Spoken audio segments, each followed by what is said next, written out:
والصلاة والسلام علی رسول الکریم واعوذ باللہ من الشیطان الرجیم بسم اللہ الرحمن الرحیم۔ پچھلی دفعہ ہم نے آیا نمبر 182 تک پڑھ لیا تھا سورہ آل عمران کی، اور آج ہم 183 سے اس کا آغاز کر رہے ہیں۔ پچھلے سیشن میں جو کچھ ہم نے دیکھا تھا، ظاہر ہے کہ 2 ہفتے کے بعد عید کے بعد ہم اکٹھے ہو رہے ہیں، تو جو پچھلا موضوع تھا اس پہ ذرا بریفلی ہم دیکھ لیتے ہیں کہ وہ کیا چیز تھی۔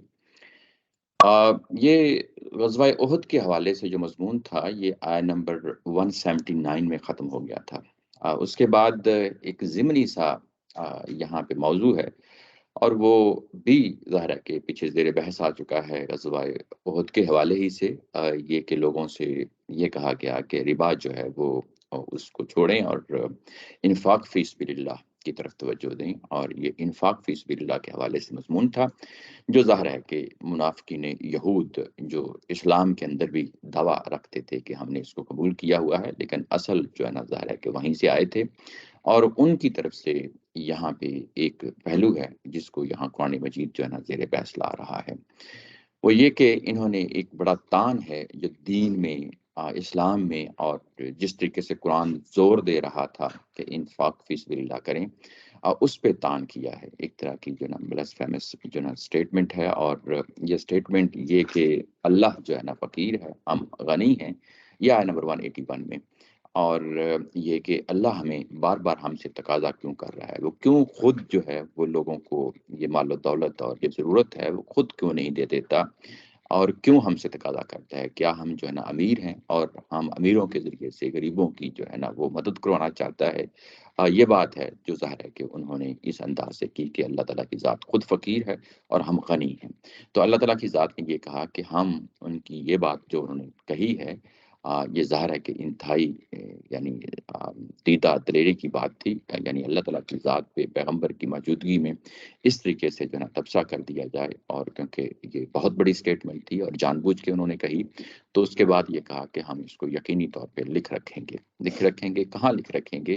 یہ وہیں لکھ رکھیں گے یہاں پہ یہودیوں کا جو جرم ہے کہ پیغمبروں کو قتل کیا گیا، ان کی اس بات کو اسی رجسٹر میں لکھ رکھیں گے۔ یعنی قرآن مجید جب اس طریقے سے بات کرتا ہے کہ 2 چیزوں کو ایک ہی جگہ پہ لکھ رکھیں گے، تو اس کا مطلب یہ ہوتا ہے کہ ایک اس جرم کی گنونے پہ ان کو بتانا ہوتا ہے کہ یہ اتنا بڑا جرم ہے جو انہوں نے یہ بات کہہ کے کہا ہے، اور جو کہ یہودیوں کا یہ جرم کہ انہوں نے پیغمبروں کو قتل کیا ہے، دونوں کو ایک ہی جگہ پہ لکھ رکھیں گے۔ یعنی اپنے نتائج کے حوالے سے جو جرم یہ بات کہی ہے یہ بالکل ویسا ہی ہے جیسا کہ پیغمبروں کو قتل کرنا ہے، اور ہم دونوں کو ایک ہی جگہ پہ لکھ رکھیں گے اور ایک ہی طرح کی سزا ہم ان دونوں کو دیں گے۔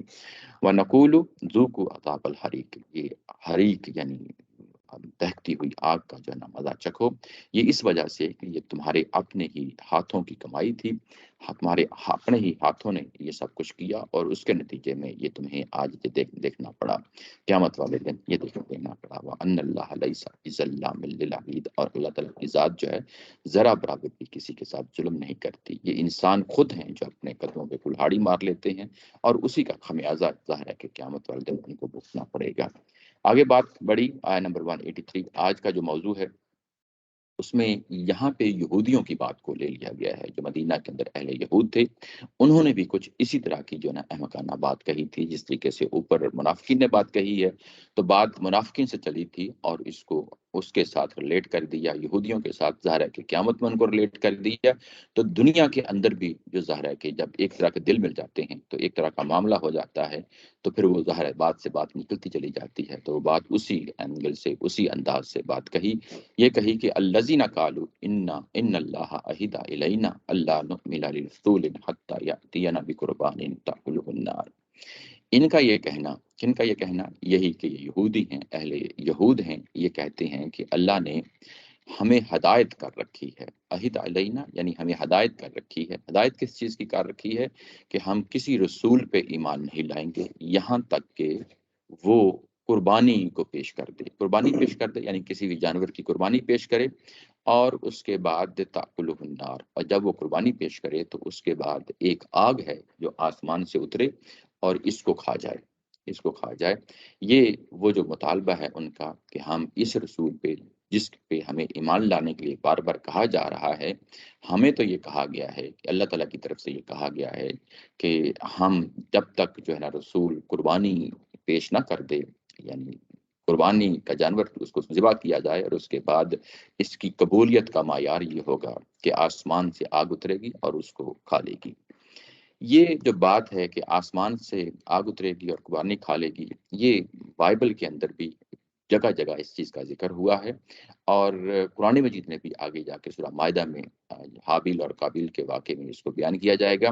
یہ ماضی میں جیسے کہ میں نے کہا بائبل میں بھی اس طرح کے واقعات جو ہے نا لکھے ہوئے ہیں، جس میں یہ کہ کوئی پیغمبر یا کوئی لوگ جو ہے نا ایون بنی اسرائیل کے لوگ بھی بعض مواقع پہ اس طرح کی قربانی کیا کرتے تھے، اور قبولیت کے لیے آسمان سے جو ہے نا ایک نشانی اترا کرتی تھی کہ یہ قربانی جو ہے قبول ہو گئی ہے، اور وہ آگ کیا کرتی، آگ کے جو ہے نا اس جانور کو جو ہے نا بھون کے رکھ دیتی، یا جو ہے نا وہ جلا کے رکھ دیتی، جو بھی جو ہے نا آگ کا ظاہر ہے کہ ایک طریقہ ہے۔ اور یہ تو جو حابیل اور قابیل کا بڑا مشہور و معروف واقعہ ہے، اس میں بھی بیسیکلی یہی کچھ ہوا تھا کہ ان میں سے ایک کی قربانی قبول ہو گئی، آسمان سے جو ہے نا آگ اتری اور اس کی آگ جو ہے قربانی یعنی قبول ہونے کی یہ علامت تھی۔ یہ کیوں جو ہے نا علامت قائم رکھی گئی؟ اس کی وجہ یہ ہے کہ انسانیت جو ہے، انسان یعنی حضرت آدم علیہ السلام کے زمانے کے بعد سے حضرت آدم علیہ السلام کا براہ راست مکالمہ ہوا ہے اللہ تعالیٰ کی ذات سے، اللہ تعالیٰ کے حضور میں سارے جو ہے نا معاملات ہوتے رہے۔ اس کے بعد ان کی جو اولاد آگے تھی ان کو بھی کسی نہ کسی حد تک جو ہے نا، کیونکہ ابتدائی دور تھا تو لوگوں کے لیے حصی یعنی ایک مشاہدہ بڑا ضروری ہوتا تھا، تاکہ وہ جو ہے نا اللہ تعالیٰ کی ذات پہ اس پر ایمان رکھیں، قائم و دائم رہیں۔ تو یہ اس طرح کی علامتوں میں سے ایک علامت تھی جو کہ ایک عرصے تک چلتی رہی اور بنی اسرائیل کے دور تک چلتی رہی۔ یہ ہمیں بنی اسرائیل سے جو ان کی بائبل کی جو تاریخ ہے اس سے ہمیں پتہ چلتا ہے کہ یہ حضرت سلیمان علیہ السلام کے ساتھ بھی یہ واقعہ ہوا، اور ایک اور پیغمبر ہیں حضرت ایلیا، ان کے ساتھ بھی یہ معاملہ ہوا کہ انہوں نے قربانی دی اور اس کے بعد آسمان سے آگ اتری اور اس نے جو ہے نا اس کو کھا لیا۔ یہ ظاہر ہے کہ جیسا کہ میں نے کہا کہ یہ ایک قبولیت کی نشانی ہوا کرتی تھی، لیکن یہ کہ جو یہود کا یہ دعویٰ تھا کہ ہم اس رسول کی اس وقت تک بات نہیں مانیں گے جب تک آسمان سے قربانی یعنی قربانی یہ دیں اور آسمان سے آگ اترے اور اس کی قبولیت کے طور پہ معلوم ہو جائے، محسوس ہو جائے کہ یہ واقعی پیغمبر سچے ہیں، تو ہم جو ہے نا تب اس پہ ایمان لائیں گے۔ کیا یہ کوئی پری کنڈیشن ہے؟ ایسا نہیں ہے۔ بائبل کی جو تورات، جو اس کا ڈیوٹرانومی جس میں آج بھی ہم جا کے اس کو دیکھ سکتے ہیں، اور جس میں نبی پاک صلی اللہ علیہ وسلم کی پیشن گوئی کے حوالے سے اس کے اندر یہ پوری سٹیٹمنٹ لکھی ہوئی ہے، وہاں کہیں بھی یہ نہیں لکھا ہوا کہ آخری رسول جو ہیں وہ اس طرح کی کوئی یعنی نشانی پیش کریں گے۔ ایسا یعنی نہ ہی جو ہے نا انجیل کے اندر کہیں لکھا ہے، انجیل کے اندر بھی نبی پاک صلی اللہ علیہ وسلم کے بارے میں پیشن گوئیاں آئی ہیں، ایسے ہی تورات کے اندر آئی ہیں، کہیں بھی اس چیز کا ذکر نہیں ہے۔ یہ ویسے ہی ان کا چھوڑا ہوا ہے، جسے کہتے ہیں شوشا، یعنی ایک کٹ ہو جاتی تھی تاکہ اس میں مذاق ٹھٹھا اڑایا جائے اس پیغمبر کا۔ اور دوسری بات یہ کہ جو اسٹیبلشڈ ایک ریلیجن ہوتا ہے کسی علاقے میں، ہمارے ہاں بھی جو ہے نا کوئی چیز ہوتی ہے، تو جو اسٹیبلش ریلیجن کے جو لوگ ہوتے ہیں، علماء ہوتے ہیں، جب کوئی بات کہہ دیتے ہیں تو گویا کہ وہ ایک چیلنج ہو جاتا ہے۔ یہ بیسیکلی جو انہوں نے یہاں کھیل کھیلا ہے، گو کہ ان کی کتابوں کے اندر یہ چیز موجود نہیں تھی، لیکن یہ کہ ہماری بات جو ہے نا وہ سنی جائے گی۔ سب لوگ کون سے ہیں جو وہاں پہ بائبل پڑھتے تھے، جب ہم یہ بات کہیں گے تو ایک یہ بات متاثر کرے گی عام لوگوں کو، ایک چیلنج بن جائے گی۔ اور ظاہر ہے کہ جس انداز میں انہوں نے بات کہی ہے ایک اسی انداز میں کہی ہے۔ اس کا جواب جو ہے نا قرآن مجید نے کیسے دیا ہے، وہ یہ کہا ہے، یعنی براہ راست تو اس کا یہ جواب نہیں دیا، لیکن کسی اور اینگل سے دیا ہے، اور وہ بھی ظاہر ہے کہ اینگل دیکھنے والا ہے موقع محل کے مطابق۔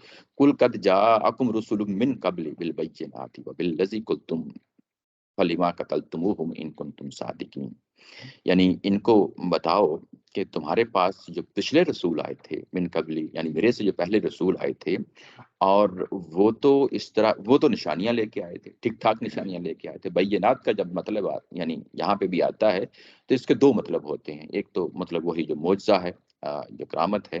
دوسرا اس کا معنی یہ ہوتا ہے کہ ایسی دلیل جو مسکت ہو یعنی کہ منہ بند کر دے، یعنی بالکل واضح ہو، بین ہو، جس میں کوئی دو رائے نہیں ہو سکتی ہوں۔ تو یہ بینات قسم کی جو ہے نا ہم نے ان کو نشانیاں دی تھی، پچھلے رسولوں کو، پچھلے نبیوں کو، اور وہ چیز بھی لے کے آئے تھے، وبالذی قلتم، وہ چیز بھی لے کے آئے تھے جس کا تم ابھی تقاضا کر رہے ہو۔ فلیما قتلتموہم ان کنتم صادقین، تو اگر تم سچے ہو، یعنی یہ کہ سچے ہونے کا مطلب یہ ہے کہ کیا رسول کے لیے یہی نشانی لازم ہے، تو پھر جو ہے نا تم نے ان رسولوں کو کیوں قتل کر دیا، جن کو ظاہر ہے ان پیغمبروں کو کیوں قتل کر دیا جو یہ نشانیاں لے کے آئے تھے۔ اب یہ نشانیاں جیسا کہ میں نے کہا کہ حضرت سلیمان علیہ السلام ہے، حضرت ایلیا ہیں جو بائبل میں چلتا ہے، اور بائبل سے ہمیں یہ بھی پتہ چلتا ہے کہ حضرت ایلیا کو بھی انہوں نے قتل کر دیا تھا۔ تو یہ کہ ان کو کیوں قتل کر دیا تھا، اور یہ کہ وہ تو بڑی واضح نشانیاں لے کے آئے تھے۔ اگر یہی ایک معیار ہے تو تمہارا یہ معیار جو ہے وہاں پہ کیوں نہیں قائم رہا؟ کون قتل کیا؟ یہ حضرت یحییٰ ہیں، حضرت مطلب زکریا ہیں، اور اس سے پہلے ایلیا ہیں، اور بھی ہیں، بائبل اور بھی پیغمبروں کا نام لیتی ہے، مطلب یہاں جب یہ رسل کا نام آتا ہے تو جمع کا ہے، تو اب یہ کتنے ہیں، کون سے ہیں، ہمیں اس سے وہ غرض نہیں ہوتی۔ اچھا، اس میں عیسیٰ علیہ السلام ہوتے ہیں؟ جی، عیسیٰ السلام اس میں شامل نہیں ہیں۔ انہوں نے کوشش کی ہے اپنے تئیں، جیسا کہ آگے چل کے جو ہے نا سورہ النساء میں پڑھیں گے، اپنے تئیں کوشش کی ہے، اور اللہ تعالیٰ کی ذات کہتی ہے کہ تم نے اسے قتل نہیں کیا۔ تو یہ ظاہر ہے کہ وہ جو پیغمبر ہیں، رسولوں کو قتل نہیں کیا جا سکتا، یہ تو اسٹیٹمنٹ پیچھے ہم نے بڑی تفصیل کے ساتھ دیکھی تھی۔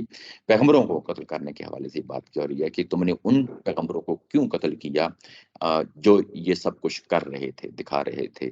تو یہ کہ تم یعنی اپنے بیان میں سچے ہو، یہ کہ بیان میں سچے ہونے کا مطلب یہ ہے کہ جب تک رسول ہمیں قربانی پیش نہ کر دے، ایسی جو آسمان سے آگ آئے اور اس کو کھا لے، تو تم اگر یہ اس بات میں سچے ہو کہ کیا یہی ایک کنڈیشن ہے، تو اس کی بنیاد پہ تو پھر یہ ہونا چاہیے تھا کہ جو پچھلے پیغمبر آئے ہیں ان کو کیوں تم نے قتل کر دیا، اور وہ تو بڑی واضح نشانیاں لے کے آئے تھے، اور انہوں نے یہ چیزیں بھی دکھا دیں جو چیزیں تم کہہ رہے ہو، اس کے باوجود تم نے جو ہے نا ان کے قتل کیا۔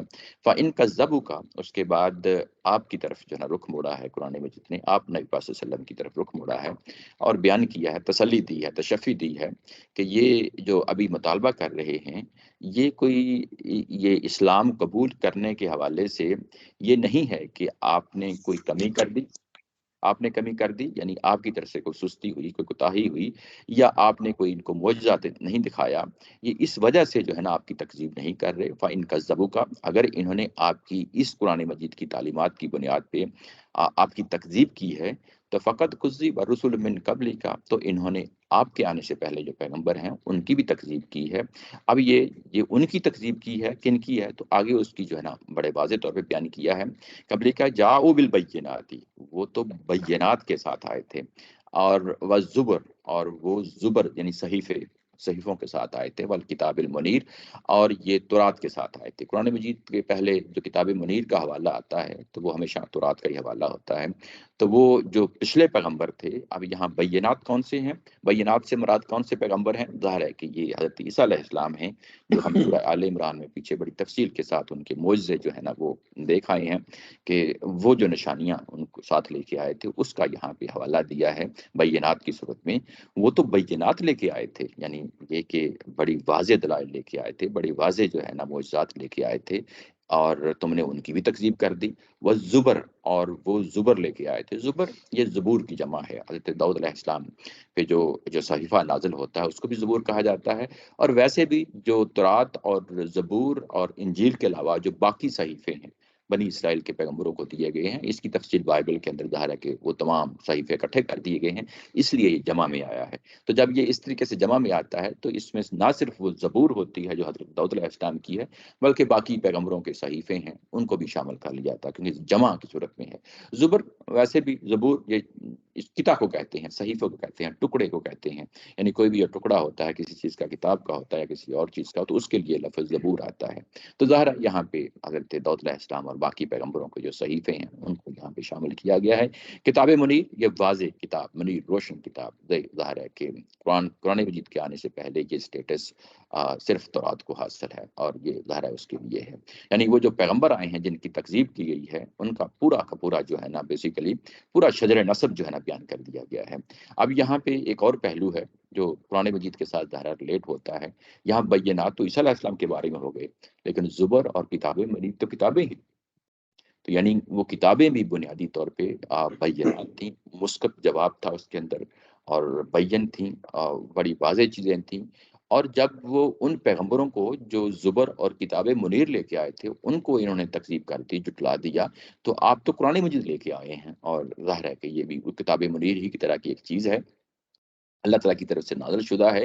اور جب انہوں نے ان چیزوں کی جو ہے نا احمقانہ حرکتیں کی ہیں، تکذیب کی ہے، تو آپ کے قرآن کو جو ہے نا تکذیب کرتے ہیں، تو اس میں آپ کا قصور نہیں ہے، بلکہ یہی لا خیریں ہیں، یہی لا خیریں ہیں، یعنی یہی ہٹ درم ہیں، یہی دشمنی پہ اتر آئے ہیں، یہی تعصبات کا شکار ہو گئے ہیں۔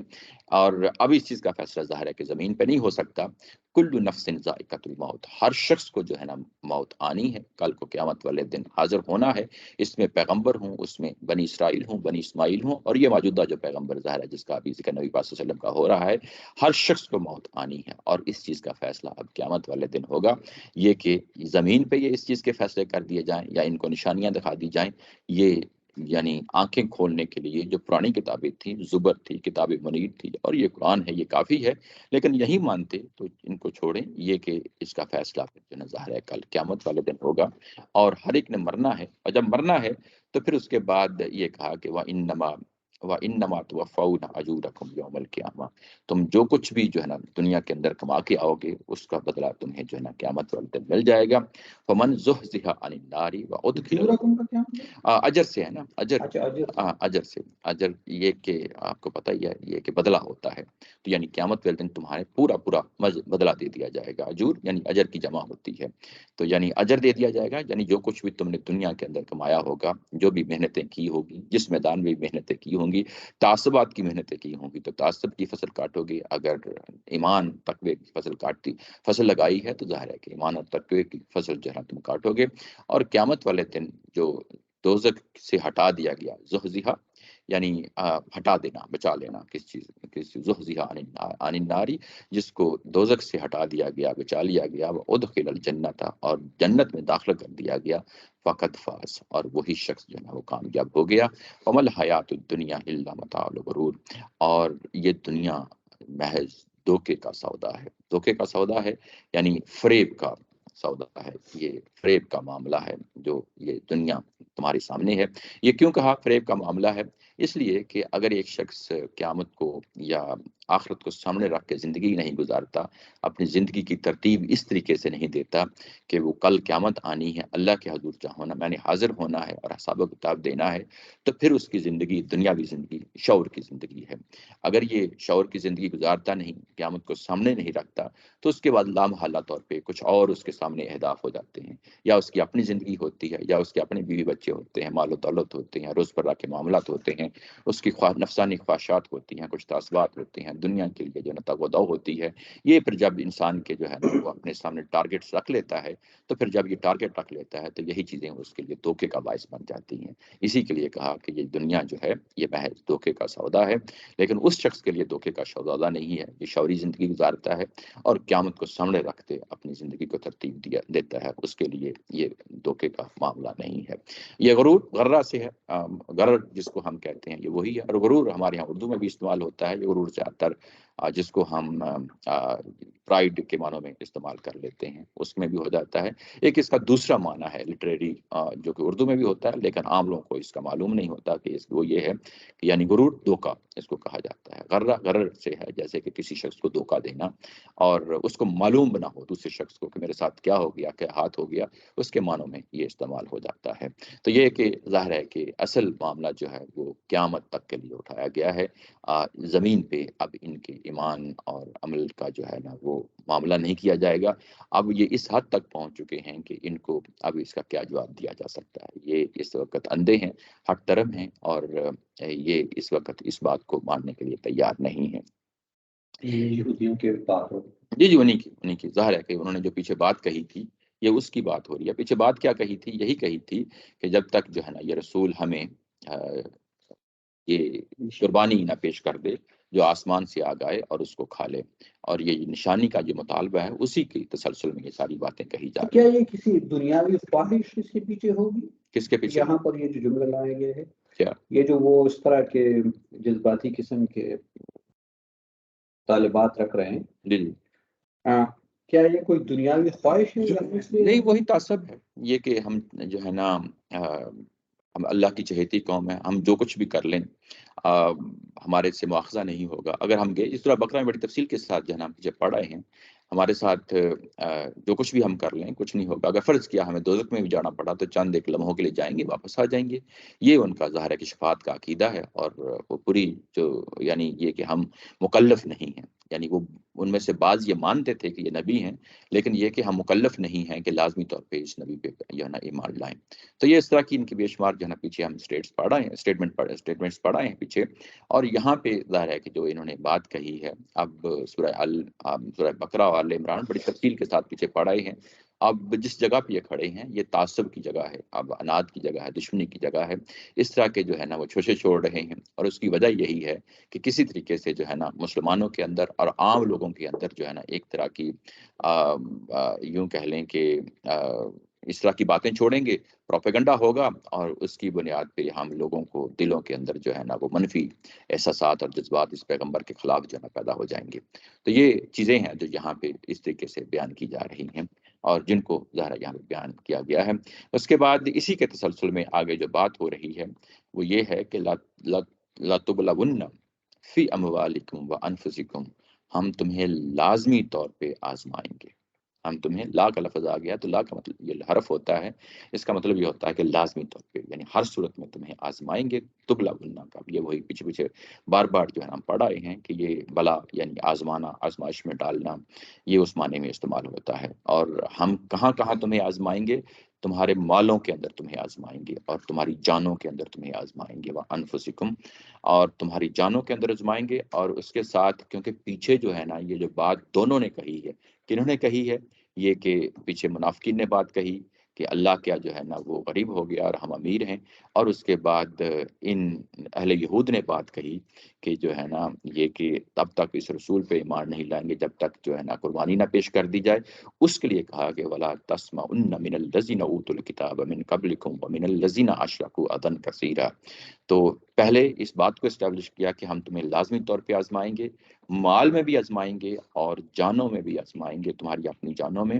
اور اس کے ساتھ جوڑ کے بات کہی کہ تم اس طرح کی باتوں میں بھی تمہیں آزمائیں گے، یعنی تم اس طرح کی باتیں سنو گے. کن سے سنو گے؟ یعنی انہی منافقین سے سنو گے. وَلَا تَسْمَعُنَّ مِنَ الَّذِينَ أُوتُوا الْكِتَابَ، تم اہل کتاب جو تم سے پہلے جن کو کتاب دی گئی ہے، کن کو دی گئی ہے؟ اہل یہود ہیں ظاہر ہے، ان سے تم اس طرح کی باتیں سنو گے، اور یہ بھی تمہارے لیے آزمائش کا باعث بنے گا. یہ بھی تمہارے لیے آزمائش کا باعث بنے گا. اور وَمِنَ الَّذِينَ أَشْرَكُوا، اور یہ باتیں کن سے کی جائیں گی؟ کون ہوں گے؟ اور لوگ بھی، منافقین کا ذکر آ گیا اور اس کے بعد اہل کتاب کا ذکر آ گیا. اور اب اس سے ہمیں یہ بھی پتہ چلا کہ جو پیچھے منافقین نے بات کہی تھی وہ اصلاً وہی ہیں، یہ یہود سے آئے ہیں. اس لیے یہاں پہ منافقین کا نام نہیں لیا، لیکن یہ ایک انڈرسٹوڈ چیز ہے کہ وہ منافقین یہود ہیں. اوت الکتاب سے ہمیں یہ پتہ چل گیا. اور دوسرا یہ کہ جو مشرکین ہیں، اب مشرکین سے مراد کون سے ہیں؟ ظاہر ہے کہ مشرکین مکہ ہیں. تم کو ان سے بھی اس طرح کی باتیں جو نا سننے پڑیں گی. اذن کثیرہ، اذن کا جو لفظ ہوتا ہے یہ جسمانی تکلیف کے لیے بھی ہوتا ہے اور دماغی تکلیف کے لیے ہوتا ہے، کیونکہ پیچھے لفظ آگے ہے ولا تسمعن، تم سنو گے. تو یہ ظاہر ہے کہ یہ وہ چیزیں ہیں جو تمہیں سننی پڑیں گی، اور تمہیں اس سے ذہنی کوفت ہوگی، تمہیں اس میں جو ہے نا ذہنی تکلیف ہوگی. تو ایسی بہت سی تکلیف دہ باتیں جو ہے نا تمہیں سننا پڑیں گی. یہ جو پیچھے دونوں سٹیٹمنٹس ہیں یہ ظاہر ہے کہ ایک اہل ایمان شخص کے لیے انتہائی تکلیف دہ چیزیں تھیں. پیغمبر کو چیلنج کر دیا گیا، اور اس کے بعد اللہ تعالیٰ کی ذات کو چیلنج کر دیا گیا. میں نے ساتھ جو ہے نا حوالے دیے ہیں، اگر آپ دیکھیں تو منافقین کے لیے آیا نمبر 154 ہے، 161 ہے، 181 ہے. یہ جو نمایاں طور پہ یہ سٹیٹمنٹس ہیں، یہاں پہ منافقین کی سٹیٹمنٹس کو جو تان ہے دین کے اندر اس طرح کی، جس سے اہل ایمان کو کسی بھی مومن شخص کے لیے جو ہے نا باعث سے اذیت کا، یعنی اذیت کا باعث بن سکتی ہیں. 154 اور 161 میں کیا ہے؟ اب میں آپ کو سمرائز کر دیتا ہوں بجائے اس کے کہ وہاں جا کے دیکھیں تفسیر کریں. میں سمرائز کرتے ہوئے یہ بتاتا ہوں کہ وہاں پہ انہوں نے یہ کہا کہ یہ پیغمبر ہمیں جو ہے نا وہ ڈکٹیٹرشپ کے طور پہ انہوں نے اپنی بات منوائی، ہمیں مدینہ سے باہر نکلوا کے جو ہے نا ہمیں وہاں قتل کروا دیا گیا میدان احد میں. اور اس کے بعد دوسری یہ بات جو آیا نمبر 161 میں کہی گئی تھی کہ وہ یہ کہی گئی تھی کہ اس پیغمبر نے بدخواہی کی ہے ہمارے ساتھ، اور اس نے ہمیں وہاں سے لا کے یعنی مدینہ کے اندر سے لا کے ہمیں مروا دیا۔ تو یہ بہت بڑی سٹیٹمنٹس تھیں جو رسول کی ذات کے حوالے سے انہوں نے 154 میں 161 میں کہی، اور 181 میں جو ابھی ابھی ہم نے پڑھی ہے وہ یہ کہ کیا اللہ جو ہے نا وہ غریب ہو گیا اور ہم امیر ہیں، ہم غنی ہیں۔ تو یہ جو سٹیٹمنٹس ہیں یہ ظاہر ہے منافقین کی طرف سے ہیں۔ جیوز کی طرف سے جو میں نے ساتھ لکھا ہے یہ 93 ہے، 96 ہے، 100 ہے، یہ ساری میں ظاہر ہے پیچھے نہیں جاؤں گا۔ 183 جو ابھی ابھی ہم نے پڑھی ہے وہ آپ کے سامنے ہے، یہ کہ یہ رسول جو ہے نا یہ سب کو یہ وہ آ رہی کیا چیز شیئر میرے ساتھ شیئرنگ نہیں آ رہی، تو پھر مجھے بتایا جاتا، میرا خیال ہے کہ میں نے کی ہوئی ہے۔ نہیں آ رہی جی؟ آپ لوگوں کے ساتھ بھی یہ مسئلہ ہے، یہ فائل شیئر کی ہوئی آپ نظر آ رہی ہے آپ لوگوں کو؟ جی نہیں آ رہی نظر۔ تو پھر مجھے بتائیے، بتاتے بھائی۔ ہم سب اپنا اپنا قرآن شریف پڑھ رہے ہیں۔ اچھا اچھا، تو سوری، مجھے یہ بتا دیا کریں، یہ اس لیے میں شیئر کرتا ہوں تاکہ آپ لوگ جو ہے وہ صرف یوزر انفارمیشن آ رہی ہے۔ اچھا جی اچھا، اب آ رہی ہے؟ اب آ رہی ہے اچھا اچھا، سوری۔ جی۔ یہ لیفٹ سائڈ پہ جو ہے نا میں نے یہ آیتوں کے حوالے دیے ہوئے ہیں، یہ میں ساتھ اس لیے کرتا ہوں کہ تاکہ آپ لوگ جو ہے نا اگر موقع ملے تو ضرور دیکھ لیں۔ جی جی، یہ جو یہاں پر ہے، یہاں پر پہلے کتاب دی گئی ہے ان کی بات ہو رہی ہے، صحیح، ٹھیک ہے، اور دوسرا مشرکین کی، لیکن یہاں پر منافقین کو الگ سے نہیں کہا۔ جی وہ اسی کے اندر سے اصل یہ کہ وہ اسی سورس سے آئے ہیں، تو وہ قرآن مجید جو ہے وہ کیونکہ منافقین جو ہیں کیونکہ وہ تو ویسے بظاہر تو یہ دعویٰ کر کے بیٹھے ہیں نا کہ ہم مسلمان ہیں، تو جی وہ تو اس طرح کی بات نہیں کریں گے کہ قربانی ہو جائے تو مطلب وہ نظر آ جائے تو پھر ہم کریں گے جی یہ بات۔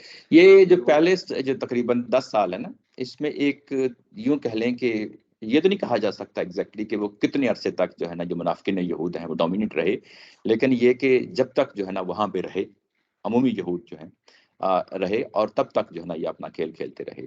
پیچھے سورہ آل عمران میں بڑے واضح طور پہ کہہ دیا تھا کہ یہ ان کی چال یہ ہے کہ صبح مسلمان ہو جاؤ اور کچھ دنوں کے بعد جائے پھر جو ہے نا اب کہو کہ نہیں ہم اہل یہود ہیں۔ لیکن یہ جو اسٹیٹمنٹ ہے جو آپ بتا رہے ہیں، اس میں وہ بالکل کلیئرلی آئیڈینٹیفائی نہیں ہو سکتے ہیں۔ جی ہاں، یہ بھی ہو سکتا ہے، لیکن یہاں پر اگر اس طرح کی بات وہ کریں گے تو آئیڈینٹیفائی ہو جائیں گے۔ ہاں تو یہ جو اسی لیے قرآن مجید نے اس کو بات تھوڑی سی لپیٹ کے کی ہے، یعنی لپیٹ کا مطلب یہ ہے کہ یعنی بالکل اوپنلی ان کو نمایاں نہیں کرتی ہے، یعنی ایک تھوڑا سا ایک پردہ رکھا ہے تاکہ جو ہے نا وہ جو ان میں سے منافقین میں سے کچھ نہ کچھ یعنی اسلام کے بارے میں واقعی کو تھوڑی بہت دلچسپی رکھتے ہیں ان کا پردہ بھی رہے، اور جو واقعتاً وہ منافقین جو یہود کی طرف سے آئے ہیں وہ بھی اپنی طور پہ واضح ہو جائے۔ تو قرآن مجید کا ایک انداز ہوتا ہے، لیکن اسلوب یہ ہوتا کہہ ہے۔ رہے ہیں کہ یہ جو بات انہوں نے کہی تھی کہ جو ایسی قربانی پیش کرے جو آسمان سے آگے کھا لے، یہ منافقین نے ہی کی تھی، یہ آپ کہہ رہے ہیں؟ نہیں، وہ تو وہاں پہ یہ تو وہاں پہ واضح ہو گیا نا، یہ آپ خود دیکھیں نا،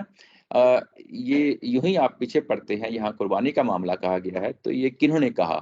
اہیدا الینا، تو اللہ نے ہمارے ساتھ یہ ہدایت کر رکھی ہے، تو یہ کون کہہ سکتے ہیں؟ یہودی کہہ سکتے ہیں نا، کیونکہ جو منافقین یہود کے منافقین ہیں وہ نہیں کہہ وہ رہے، نہیں کہہ جو کلیئر جو یہود ہے وہ یہود، کہہ رہے ہیں۔ یہی پتہ چل رہا جی ہے۔ ایسے ہی جی ایسے ہی۔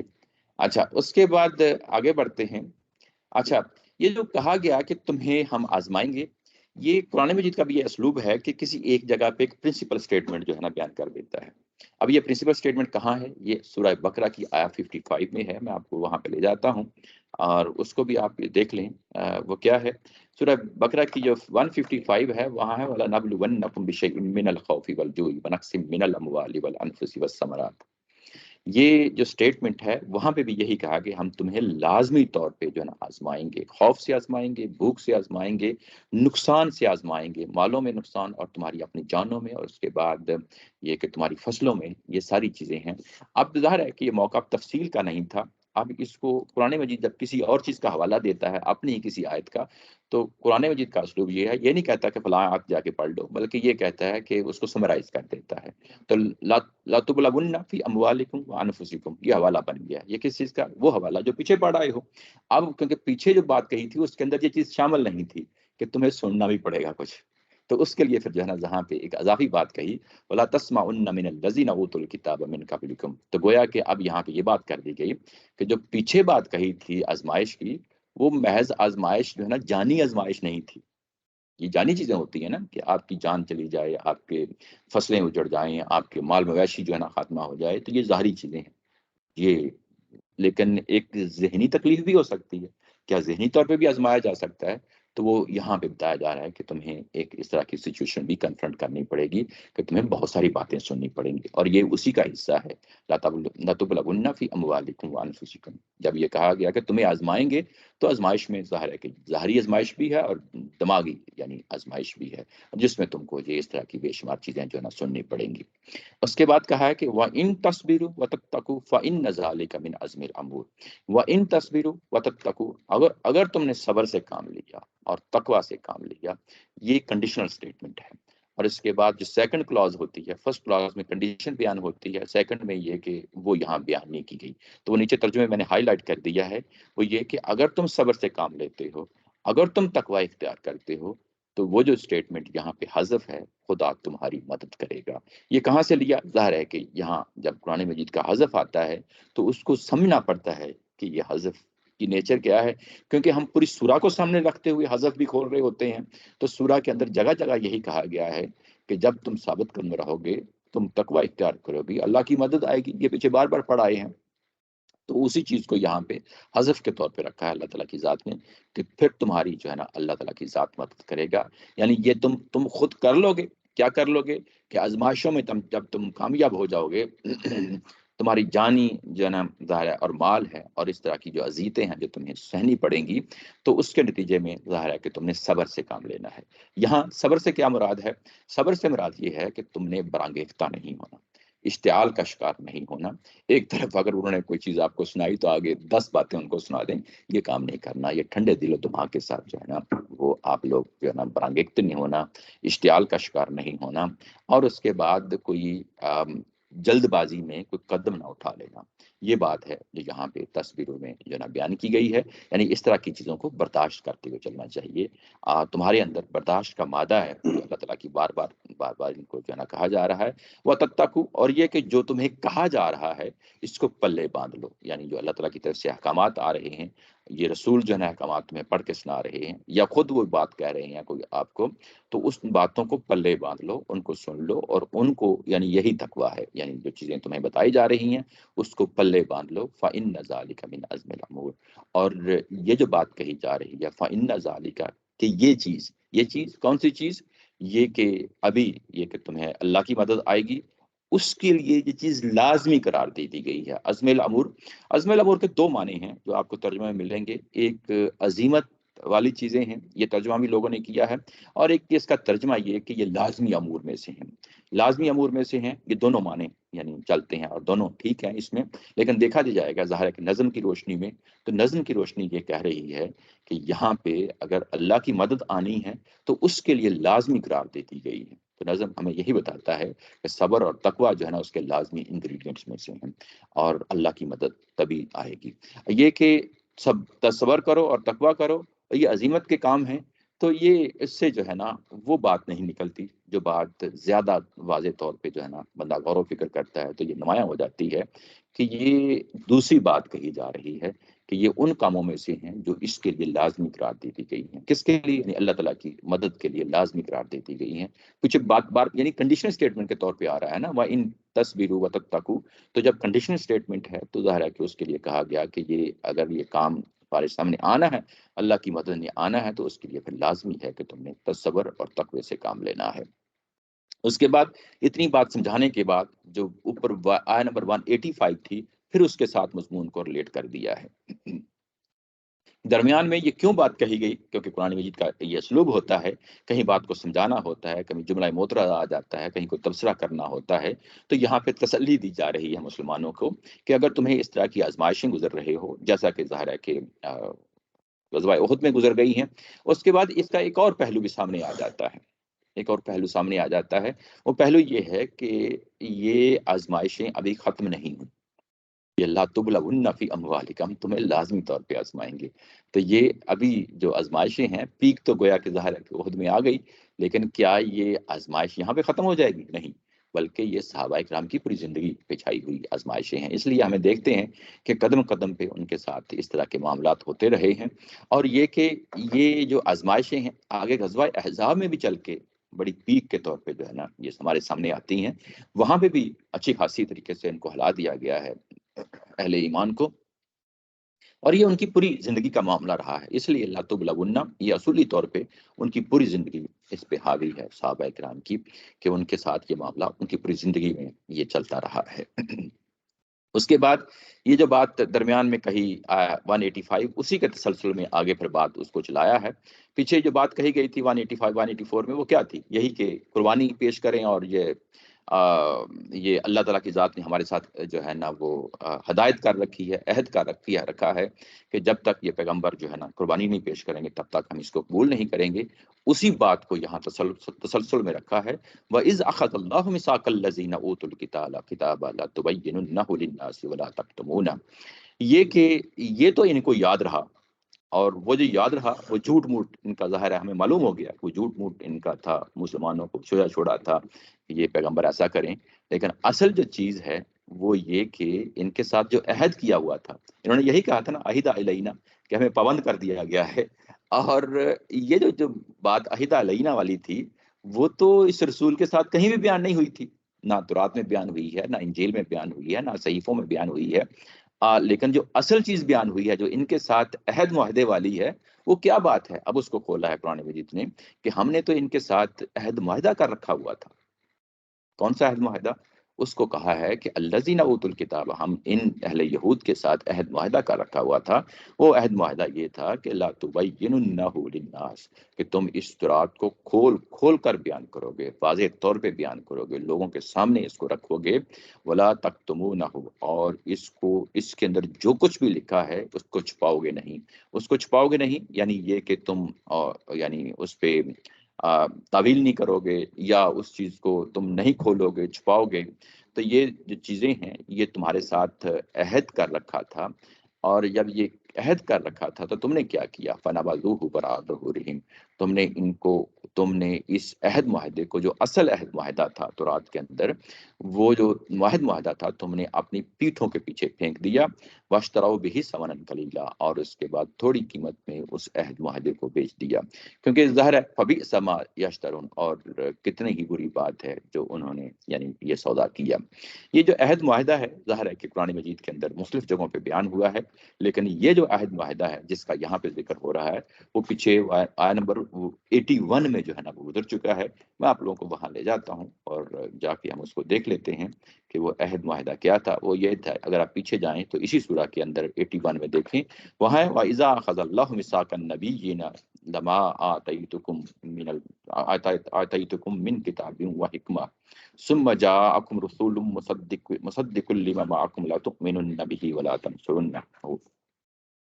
وہ یہ عہد معاہدہ تھا کہ جو ان نبیوں کے ذریعے سے لیا گیا تھا کہ یہ جب ہم تمہیں کتاب دے دیں یا حکمت دے دیں، اور اس کے بعد جو رسول آئے، آخری طور میں جو رسول آئے، تو اس کی ظاہر ہے کہ تمہیں تصدیق کرنی ہے، اس پہ ایمان لانا ہے، اور نہ صرف ایمان لانا ہے بلکہ اس کا دست و بازو بننا ہے۔ اور یہ تم نے اقرار کیا تھا، قالوا اقررنا، اقرار کیا تھا، اور اس اقرار پہ اللہ تعالیٰ کی ذات نے یہ کہا تھا کہ تمہارے اس اقرار پہ میں خود بھی گواہ ہوں، میں خود بھی گواہ ہوں۔ اور جب اللہ نے خود کہا کہ تمہارے اس اقرار پہ خود بھی گواہ ہوں، تو اس کا مطلب یہ ہے کہ اگر تم نے وہ جو عہد ہے وہ پورا نہ کیا تو میں ظاہر ہے کہ اس کے کانسیکوینس تمہیں دکھا دوں گا۔ یہ ظاہر ہے کہ 81 میں پیچھے یہ بیان ہو چکا ہے، تو اسی سورہ کے آخر میں آ کے ظاہر ہے اب آخر پہ آ گئے ہیں ہم سورہ کے، تو یہ چیزیں جو پیچھے بیان ہوئی ہوتی ہیں ہم اس کے ساتھ اس کو ریلیٹ کر لیتے ہیں، اور اس طریقے سے چیزوں کو ریلیٹ کرتے ہوئے آگے بڑھتے ہیں۔ تو جب ان کے ساتھ یہ جو معاہدہ کیا تھا، عہد معاہدہ کیا تھا کہ تم اللہ کی کتاب جو ہے نا وہ بیان کرو گے، کھول کر بیان کرو گے، وہ تو کام تم نے نہیں کیا، اور جو کام یعنی کتاب میں لکھا ہوا نہیں تھا وہ جو ہے نا آپ لوگوں کے سامنے شوشا یعنی کٹ حجتی کرتے ہو، اس کا مذاق کرتے ہو، ٹھٹھا کرتے ہو، وہ کام کرتے ہو۔ جو اصل کام تھا، جو اصل عہد معاہدہ تھا، وہ تم نے اپنی پیٹھوں کے پیچھے پھینک دیا، اور اس کے بعد تم نے اس کی تھوڑی سی قیمت لے لی۔ یعنی تھوڑی سی قیمت مراد یہ نہیں ہے کہ بہت ساری قیمت جو ہے نا ان کو مل جاتی اس کتاب کی تو پھر یہ کام کرتے۔ یہ محاورہ ہے قرآن مجید کا۔ یہ بیان کرنے کا مطلب یہ ہے کہ یہ تورات کا کام کچھ اس نوعیت کا تھا کہ اس کے لیے زمین و آسمان کی پوری جو ہے نا تمہیں بیچنا پڑ جاتا تو پھر بھی تم یہ کام نہ کرتے۔ مطلب یہ کہ کتنی ہی بڑی تمہیں کوئی نہ کوئی اس کے بدلے میں دنیا میں کوئی دولت مل جاتی، لیکن اصل جو کام تمہارا تھا وہ یہی تھا کہ اس تورات کو کھول کھول کے لوگوں کے سامنے رکھتے جیسے کہ وہ ہے، جیسے کہ ہے، یعنی اپنی طرف سے نہیں، جیسے کہ وہ ہے اس کو بیان کرتے۔ اور تم نے جو ہے ظاہر ہے کہ تھوڑی قیمت پہ ان چیزوں کو بیچ دیا، تھوڑی قیمت پہ چیزوں کو بیچ دیا، یعنی اس کے بدلے میں انہوں نے کیا کیا؟ اس کے بدلے میں یہی کیا کہ جس طرح ہمارے ہاں مولوی حضرات ہوتے ہیں، دین کا ایک برم رکھتے ہیں اور اس کے بعد چاہتے ہیں کہ جو ہے نا ہماری عزت کی جائے، ہماری جو ہے نا آؤ بھگت کی جائے، ہمارا جو ہے نا معاشرے کے اندر ایک مقام اسٹیٹس مانا جائے، تو ایسے ہی ظاہر ہے کہ یہودیوں کے جو علماء تھے ان کے ہاں ایک دنیا پرستی، دنیا یعنی مال و دولت سمیٹنا، اور اس کے بعد ایک عزت جو ہے نا جو دنیا کی نگاہ میں ان کو ملی ہوئی تھی، یہ دنیا داری کی چیزیں تھیں۔ یہی وہ چیزیں ہیں جن کا یہاں پہ حوالہ دیا جا رہا ہے کہ تھوڑی قیمت پہ چیزوں کو بیچ دیا، یعنی اپنی دنیاوی جو ہے نا غرض کو سامنے رکھتے ہوئے اس تورات کا معاملہ کیا ان لوگوں نے۔ فبئس ما یشترون، اور کیا ہی بری چیز تھی جو انہوں نے اس وقت کر ڈالی، جو سودا کر ڈالا۔ لا تحسبن الذین یفرحون بما آتوا ویحبون ان یحمدوا بما لم یفعلوا، اور ان کے بارے میں یہ گمان نہ کریں کہ کیا گمان نہ کریں، یہ کہ تم جو ہے نا ان کو یہ جو خوش ہو رہے ہیں، یفرحون بما آتوا، اپنے کرتوتوں میں، آتا ہوں مطلب یہ کہ جو کچھ یہ کر رہے ہیں، کرتوت ظاہر ہے کہ یہاں پہ اپنے کرتوتوں کی وجہ سے یہ جو خوش ہو رہے ہیں، وَيُحِبُّونَ، اور یہ چاہتے ہیں کہ ان یحمدوا، کہ ان کی تعریف کی جائے، انہی یہودیوں کی تعریف کی جائے۔ کس وجہ سے تعریف کی جائے؟ بما لم یفعلوا، جو انہوں نے کام ہی نہیں کیا۔ یعنی اصل جو کام تھا وہ تو یہی تھا کہ اس تورات کو کھول کھول کر کے بیان کریں گے، یہ اصل ذمہ داری تھی، اور یہ تھی کہ اس کے اندر کوئی بھی چیز چھپائیں گے نہیں، واضح کریں گے۔ اب یہ انہوں نے کام نہیں کیا، بما لم یفعلوا، یہ کام انہوں نے کیا ہی نہیں۔ اس کے مقابلے میں جو کچھ انہوں نے کام کیا وہ تو یہی ہے کہ دنیا داری انہوں نے کمائی، دنیا داری کمائی، اور اب دنیا داری کی کمائی پہ وہ چاہتے ہیں، دنیا سے یہ چاہتے ہیں کہ اب ہماری تعریف کی جائے، اب ہمارے قصے جو ہے نا بیان کیے جائیں، ہماری تعریفوں کے پل جو ہے نا باندھے جائیں، ہمیں دین کا جو ہے نا اصل مرکز و محور مانا جائے، دین کے اصل لوگ جو ہے نا اللہ کے چہیتی قوم مانا جائے، اللہ کا جو ہے نا یوں کہہ لیں کہ فضل عنایت دنیا میں بھی اور آخرت میں بھی ہمارے لیے ہی مانا جائے۔ تو یہ وہ چیز ہے جو تقاضا عوام سے کر رہے ہیں، لیڈرشپ یہودیوں کی ہے، وہ یہی تقاضا کر رہی ہے کہ ہماری بلے بلے ہو، ہماری جو ہے نا تعریفوں کے پل باندھے جائیں، ہماری قصے جو ہے نا کہانیاں لوگوں کے اندر مشہور کر دی جائیں۔ تو جو اصل کام تھا تو وہ تو انہوں نے کیا ہی نہیں۔ اگر وہ کیا ہوتا تو پھر تو کوئی حق بنتا، بما لم یفعلوا، جو انہوں نے کیا ہی نہیں، تو جو کیا ہی نہیں تو اس کی بیس پہ اب وہ جو کچھ کر رہے ہیں اس پہ وہ اپنی تعریفوں کے پل جو ہے نا بنوانا چاہتے ہیں اپنی قوم سے۔ تو یہ ظاہر ہے کہ بڑا خطرناک کام ہے۔ فلا تحسبنہم، یہ ہمارے ہاں بھی یہ چیز پائی جاتی ہے کہ بعض اوقات مذہبی لوگ جو ہے نا ایک مذہبی لبادہ اوڑھ لیتے ہیں، اور اس کے بعد چاہتے یہ ہیں کہ ہم جو کچھ بھی کر رہے ہیں، ہم محفلیں کرتے ہیں، مجلسیں کرتے ہیں، مذہب کے نام پہ پتہ نہیں کیا کیا بدعت جو ہے نا ہم نے جاری کی ہوئی ہیں، اور ہم چاہتے ہیں کہ دنیا ہماری تعریف کرے، بلے بلے کرے کہ انہوں نے دین کے لیے بڑی خدمت کی ہے۔ حالانکہ یہ چیز نہیں ہوتی، اصل خدمت دین کی وہ ہے لا تبیننہ للناس، قرآن کو کھول کھول کے بیان کرنا ہے، اور یہ ایک واضح نشانی ہے جو ہمیں یہاں پہ بیان کر رہی ہے کہ دین کا خدمت کرنے والے وہی لوگ ہیں جو واقعی قرآن اور سنت کی خدمت کر رہے ہیں اور اس کو ایز اٹ از بیان کر رہے ہیں۔ اپنے لیے نہ کوئی وہ دولت تلاش کرتے ہیں، اپنے لیے نہ کوئی معاوضہ تلاش کرتے ہیں، بلکہ خالصتاً اللہ تعالیٰ کی ذات کے لیے ظاہر ہے کہ یہ لوگ کام کر رہے ہوتے ہیں، تو انہی کی ظاہر ہے کہ یہاں تعریف ہونی چاہیے۔ اور ادروائز جو ہے نا جو کام نہیں کیا جاتا، اللہ تعالیٰ کی ذات بھی زیادہ تعریف کرتی ہے، اور دنیا سے اگر اس کا مطالبہ کیا جائے گا تو اس کے لیے کہا گیا ہے کہ فلا تحسبنہم بمفازۃ من العذاب، تو ان لوگوں کو یہ گمان نہ کرنا کہ یہ عذاب سے کسی طرح چھوٹ جائیں گے، ان کو بری نہ سمجھو عذاب سے، اور یقیناً اپنے ان کرتوتوں کی وجہ سے جو ہے نا وہ اس عذاب سے دو چار ہو جائیں گے۔ یہ بات ہے، یہ یہاں پہ وَلَهُمْ عَذَابٌ علیم، اور ان کے لیے انتہائی دردناک قسم کا، علیم المناک قسم کا عذاب ہے۔ یہ بات ہے۔ اس کے بعد اس چیز کو مؤکد کیا ہے، یعنی اس چیز کو مزید جو ہے نا وہ ایمفیسائز کیا ہے۔ وہ کیا کیا ہے؟ وَلِلَّهُ مُلْكُ السَّمَاوَاتِ وَالْأَرْضِ وَاللَّهُ عَلَىٰ كُلِّ شَيْءٍ قَدِيرٌ، اور یہ کہا ہے کہ میں ان کو کیوں عذاب دوں گا؟ اس لیے عذاب دوں گا کہ یہ دنیا جو ملک یہاں پہ ملک لفظ آیا ہے، ملک السماواتی والارض، پوری زمین و آسمان کا اختیار میرے پاس ہے. یعنی میں انسانوں کو اگر کوئی ذمہ داری دیتا ہوں اور ذمہ داری اگر وہ پوری نہیں کرتے بلکہ اس کے الٹ چل رہے ہوتے ہیں، تو وہ یہ نہ سمجھیں کہ اللہ جو ہے نا بے اختیار ہے. اللہ کے اختیار میں ہے زمین و آسمان، اور جو کچھ اس نے کہا ہے یہ ہو کے رہے گا. کوئی وہاں پہ تمہارے پیغمبر، تمہارے بزرگ تمہیں بچا نہیں لیں گے میرے سے، اور کیونکہ میں با اختیار ہوں، زمین و آسمان کا سارا جو ہے نا اختیار میرے پاس ہے. جب اس طریقے سے یہ جو اسٹیٹمنٹ آتی ہوتی ہے نا، یہ میں بار بار آپ لوگوں کی توجہ دلاتا رہتا ہوں کہ جب اس طریقے سے یہ اسٹیٹمنٹ پڑھتے ہیں جو کہ یہ بہت بھاری اسٹیٹمنٹ ہوتی ہے، وَلِلَّهِ مُلْكُ السَّمَاوَاتِ وَالْأَرْضِ، کہ میرے اختیار میں ہے، تو گویا کہ جو پیچھے بات کہی ہوتی ہے اسی کو موقت کرنا ہوتا ہے، اسی کو تاکید، اس کی توثیق کے طور پہ اس کو لے کے آنا ہوتا ہے کہ جو پیچھے بات کہی گئی ہے وہ ایسے ہی بات نہیں ہے، بلکہ یعنی وہ جو میرا بااختیار ہونا ہے وہ اس کا ظہور ہو کے رہے گا، اور کوئی ذات جو ہے نا رکاوٹ نہیں بنے گی. واللہ علی کل شیء قدیر، اور اللہ تعالیٰ کی ذات ہر چیز پہ قدرت رکھتی ہے. آیا نمبر 189 تک جو ہے نا مضمون یہ اس پورا کا یعنی ختم ہو گیا ہے. اب اس کے بعد خاتمے کی آیات آ رہی ہیں. خاتمہ جو ہے وہ بھی جو ابھی ہم نے مضمون پڑھا ہے اسی سے متعلقہ ہے. بعض اوقات خاتمہ جو ہوتا ہے وہ درمیان سے کوئی آیت کوئی مضمون ہوتا ہے اس سے ریلیٹ کرتا ہے، بعض اوقات شروع کا کوئی مضمون ہوتا ہے اس سے ریلیٹ کرتا ہے، اور بعض اوقات اور عمومی طور پہ جو آخر میں چیزیں کہیں گئی ہوتی ہیں انہی سے ریلیٹ کرتا ہے. تو یہ جو لائن لگی ہے نیچے اگر آپ ترجمے میں دیکھیں تو یہ استاد محترم کرتے کیا ہیں، جب اس طریقے سے ایک ابتدائیہ ختم ہوتا ہے یا جو ہے نا اختتامیہ کا آغاز ہوتا ہے تو نیچے لائن لگا دیتے ہیں تاکہ اس سے آئیڈیا رہے کہ یہ ایک یعنی مضمون جو ہے وہ شروع ہو رہا ہے، یا ایک فصل شروع ہو رہی ہے یا خاتمہ شروع ہو رہا ہے. تو یہاں خاتمہ ہے، اور یہ جو خاتمہ ہے یہ جو ابھی بات ہوئی ہے اسی سے ریلیٹڈ جو ہے نا یہ ریلیٹ کرتا ہے. وہ خاتمہ کے اگر نیچے آپ بریکٹ میں پڑھیں تو یہ بڑی جو ہے نا وہ جو کنیکٹر لائے ہیں یہاں پہ غامدی صاحب، وہ یہ ہے کہ یہ عقل کے اندھے ہیں، اس لیے پیغمبر پر ایمان کے لیے نشانی مانگتے ہیں. یہ جو پیچھے عقل کے اندھے ہیں یعنی نشانیاں مانگ رہے ہیں، تو یہ نشانی جو ہے ان کا عقل کا اندھا پن ہے. ورنہ ہم نے جو نشانیاں ہیں وہ پوری کائنات میں پھیلا دی ہیں. وہ نشانیاں کیا ہیں وہ اب ہم ان کو ذرا ایک ایک کر کے دیکھتے ہیں. ان فی خلق السماوات والارض واختلاف اللیل والنہار لآیات لأولی الالباب. یہاں جو یہ جو آ رہا ہے یہ عمومی طور پہ ہم اس کو یاد کر لیتے ہیں، اور ایک بار سے منسوب بھی ہے کہ تہجد کی نماز کے لیے جب اٹھا کرتے تھے تو خاص طور پہ اس دعا کو پڑھ لیا کرتے تھے، اور ویسے بھی اس کو گاہے بگاہے جو ہے نا زبانی یاد کریں اور اس کو یعنی سامنے رکھیں. یہ بڑی اہم یعنی دعا ہے اور بڑے اہم جو ہے نا کلمات ہیں. اس پہ ذرا کان کھول کے، جب میں کہتا ہوں کان کھول کے تو اس کا مطلب یہ ہے کہ ذرا تھوڑے سے سکون کے ساتھ، تحمل کے ساتھ اور صبر کے ساتھ جو ہے نا اس کو دیکھتے ہیں اور اس کو ایکسپلور کرتے ہیں. یہ واقعتاً یہ بڑی اہم چیز ہے. اور جو میں یہ کہتا ہوتا ہوں ویسے بھی کہ آل عمران سورہ ایک ایسی سورہ ہے کہ خواہ وہ سائنسی معاملات ہوں جو آج کے دور میں چیلنجز آ چکے ہیں ہمارے سامنے، جو ایتھیزم کی صورت میں یا سائنس کے اپنے جو آؤٹ لک جو ہمیں سائنٹیفک آؤٹ لک ملتی ہے اس کی بیس پہ ہم پہ امپوز کی جا رہی ہوتی ہے، یا جو ہے فلسفہ جو پرانے زمانے میں رہا ہے اور اب بھی ظاہر ڈومیننٹ وہ اپنے رول ادا کرتا ہے. اور یہ فلسفیانہ جتنے بھی سوالات ہیں ان کا سورہ آل عمران میں جواب دیا گیا ہے، اور یہ بڑی خوبصورتی کے ساتھ دیا گیا ہے. اور یہاں پہ بھی کچھ ایسی چیزیں ہیں جو میں آپ لوگوں کے سامنے رکھوں گا تاکہ چیزیں واضح رہیں.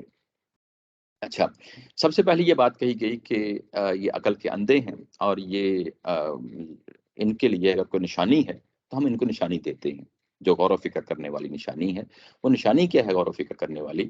وہ یہ کہ یہ زمین و آسمان کی تخلیق میں غور و فکر کریں. یعنی یہ کہ پیغمبر سے یہ نشانی مانگ رہے ہیں، اور یہ ان کا عقل کا اندھا پن ہے. حالانکہ انسان کا شرف یہ ہے کہ وہ عقل سے کام لے اور جو چیز ان کے سامنے رکھی جا رہی ہے اس پہ غور و فکر کرے. اور ہم ان کو زمین و آسمان کے اندر جو تخلیق کا معاملہ ہے وہ ان کے سامنے رکھتے ہیں. اور وہ کیا ہے؟ وہ اس کے بعد کہا واختلاف اللیل والنہار، اور دن اور رات کا آنا جانا جو ہے. اختلاف کا مطلب ہوتا ہے کہ ایک کے بعد دوسرے کے بعد یعنی جو یعنی رات اور دن جس طرح ایک دوسرے کے پیچھے لگے ہوئے ہیں، یہ وہ بات ہو رہی ہے.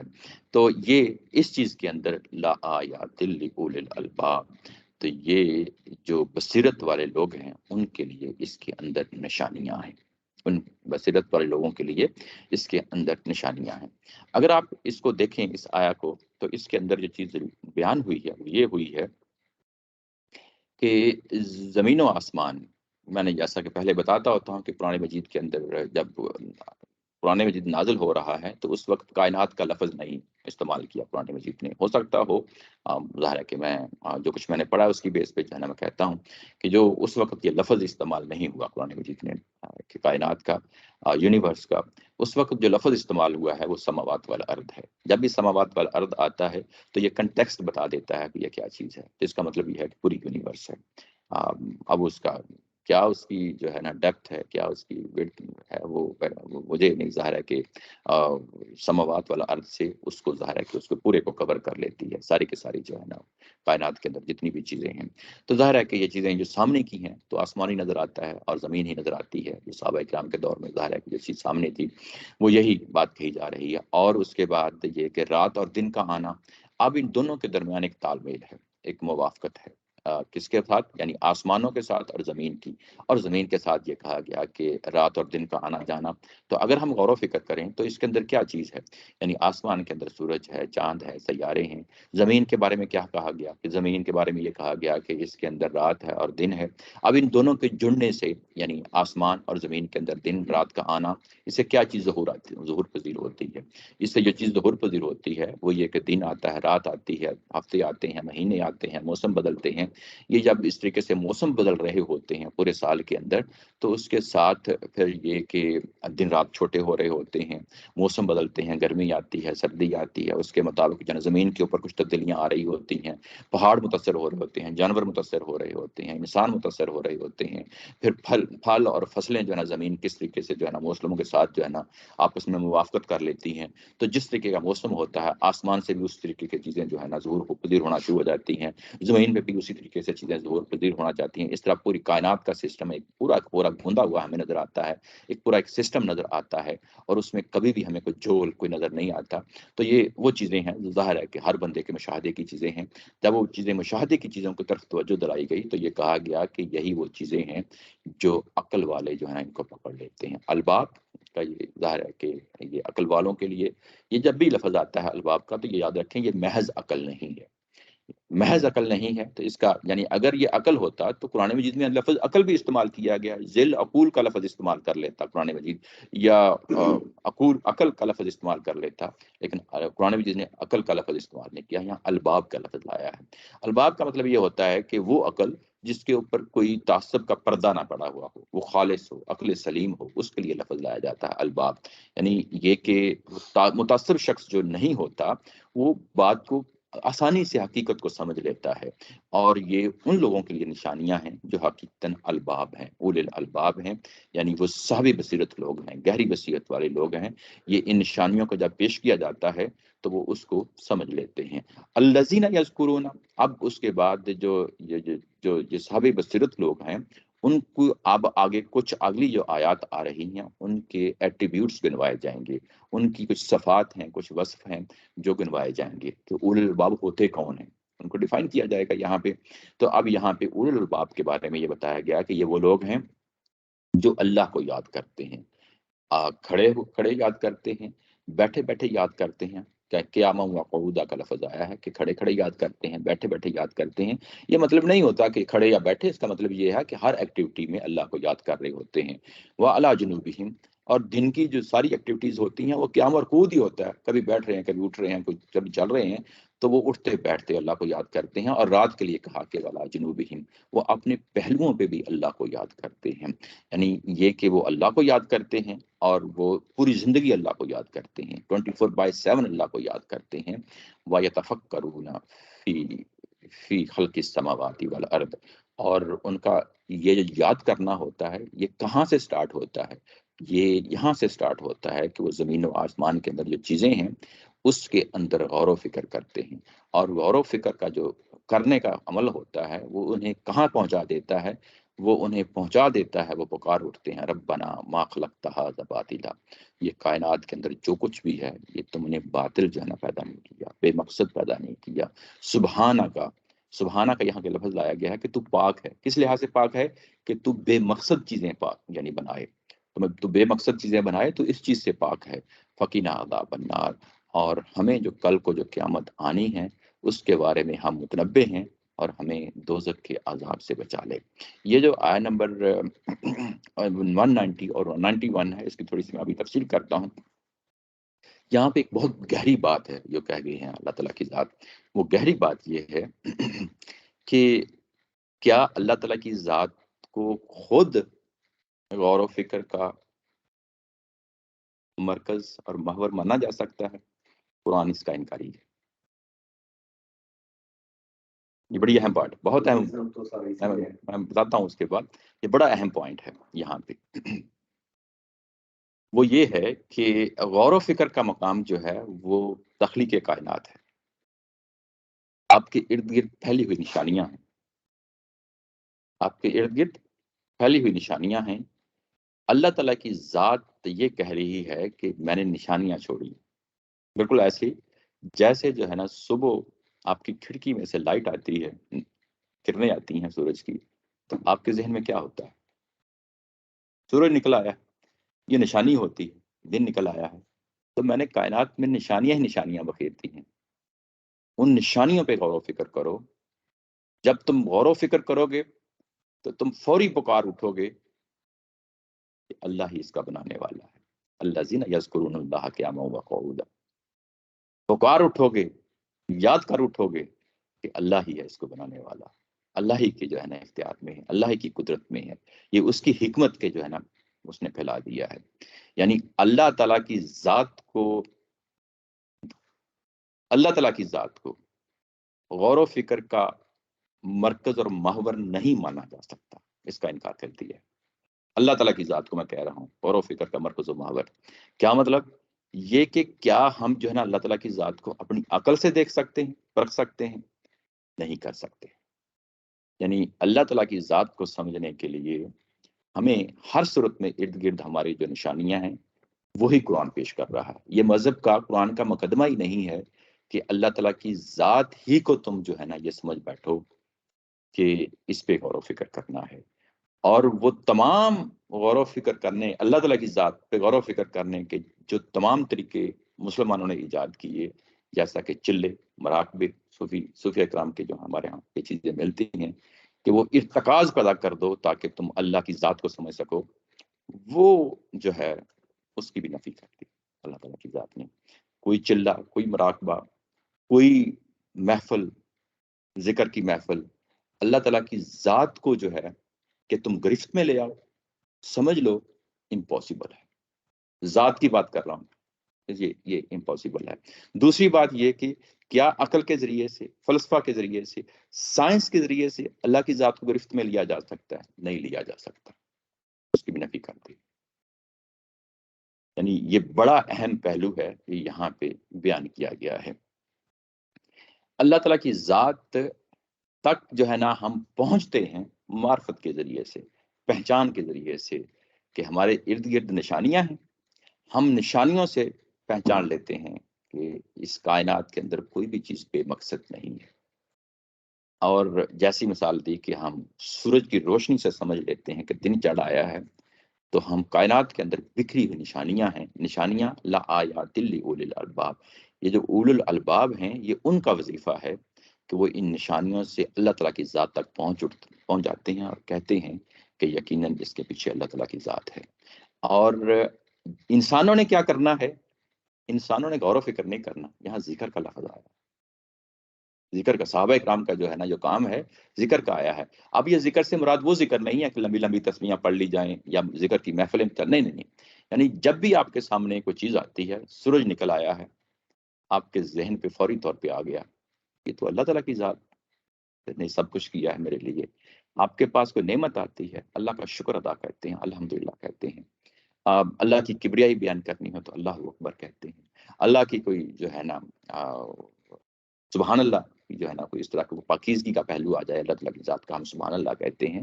تو یہ چند ایک کلمات ہیں، اللہ اکبر، سبحان اللہ، الحمدللہ، یہ ہر مسلمان کی زندگی میں ظاہر لازمی شامل ہوتے ہیں، یہی ہمیں سمجھایا گیا ہے، اسی کو ذکر کہا جا رہا ہے۔ یہاں الذین یذکرون اللہ قیاما وقعودا، یعنی ان کے سامنے ہر مرحلے پہ جو ہے نا اللہ تعالیٰ کی نعمتوں کا ظہور ہو رہا ہوتا ہے، ہر مرحلے اللہ تعالیٰ کی ذات کی نعمتوں کا ظہور ہو رہا ہوتا ہے۔ جہاں کہیں نعمتوں کا ظہور ہوتا ہے تو اس پہ اللہ کا شکر ادا کرتے ہیں۔